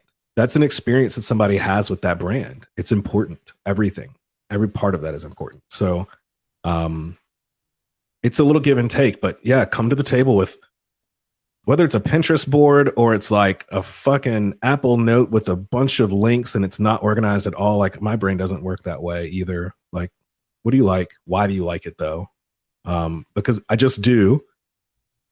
I don't think is valuable enough for that conversation, Yeah. But I can still like work somebody towards telling me exactly why they like it. I feel as though it has to be some sort of inspiration, and trust, right? As far as and understanding what you do as a designer, because they should be coming to you for shit that you put out and not shit that other designers put out. So it's like understanding what Slash does, having some sort of inspiration and trust is huge, because if you know how to do it yourself, you'd be doing it. Right. So you're hiring a professional and putting it in the hands of a professional, and you get the branding that you deserve. There's a saying where you get the tattoo you deserve, and it's like, if you're going to be a pain in the ass and you're going to try and micromanage the whole process, and like, you get this shitty hand that says "get money" on it, right? I mean, it's that's all like, blown out. You get the tattoo you deserve, and if you're nice and you give somebody some direction and some inspiration, and then let them do their thing, and you're nice to them, like, they're going to give you the best tattoo that they can, and it's got to be similar to what you're doing. But as we wrap this up, I know Nick's got a birthday celebration, not himself. Can I change my answer entirely? Yeah. I think the most important thing is that someone values what we do, that they value creativity, design, and how that can positively impact them. I think that's fair. But is there anything that you wish we had asked you or kind of dug into with your business that we didn't? No, man. I mean, we can just get on a third episode and do some more, right? All right. I like that. I just appreciate, like, we're starting the podcast this year, the Who the Fuck Are You podcast. It's all about branding. It's trying to talk to people who are doing disruptive or, what we consider like revolutionary things, or just trying to do things differently to inspire other people to do things differently and think outside of the box and like start their own thing, do their own thing. It's similar to Modern Craftsman. It's like, I want to encourage you. The creativity has an impact, and it can have a huge impact. you know, our process is ever evolving. You know, we literally just started using a brand new project management software system January 1st. We have no clue what we're doing. You know what I mean? We're doing our best, but we know what we're doing and we know how to net that result. We're doing a lot of more focus on web this year than we have just on branding. I think that digital's got just an ever growing explosive need. Yeah, we're going to be doing some really cool shit with that stuff this year too. Speaking of which, the Modern Craftsman podcast, or the Modern Craftsman podcast, is no longer is Modern Craftsman. Modern Craftsman website should be launching this week, so you can see some of that work. Pumped for that. Yeah. So if somebody wants to listen to your podcast or find you guys, where's the best place? So we are at /.wtf. We're going to be at whothefuckareyoupodcast.com. I've got social set up and branding and all that kind of stuff done. Hopefully Doug won't hate me too much for nagging him for video and audio from this episode, so I can put together our first one. But yeah, this is like episode 1 for us, is talking to MC about refresh. You hit the ground running. Our first podcast episode was dog shit. So it's kind of like you said, I'm like feeding off of like the scraps that Nick has. I get like the ability to just like message Doug and Slack, Doug, what kind of camera do I need? And I just go get it. You know what I mean? I'm going to finish this podcast because I do have to pick up my daughter, but I'm going to finish this podcast with the most important part of what you just said, Drew, is that this is a collaborative approach. And for a long time, there was all of these divides between companies and brands. And the reality of what we're trying to accomplish here works way better when we all work together. And that was what we started this podcast for, is collaboration. And as micro as you and I working together, you learning from me, I'm learning from you, Tyler learning from me, I'm learning from Tyler. We're learning from the audience. That's what this is about. So the fact that we get to, work together and build, the brands across all brands and have this cohesive like team approach is only amplifying what we're doing. Great. So for that, I thank you. I thank you guys as well. This about you getting to go pick up your daughter before your wife whoops your ass. So, well, my daughter will probably whoop my ass. We appreciate the time, Drew, and we'll get you everything that you need for this on your end. Cool. But we appreciate everything you've done for us. Thank you for the opportunity to work with you guys always, and for trusting us. Cool. Of course, man. Cheers, dude. I think, Nick, what's he got to do? Just hit leaves. Yeah, we're going to end broadcast, and then you can take off. All right, thanks, man. See you guys. See ya.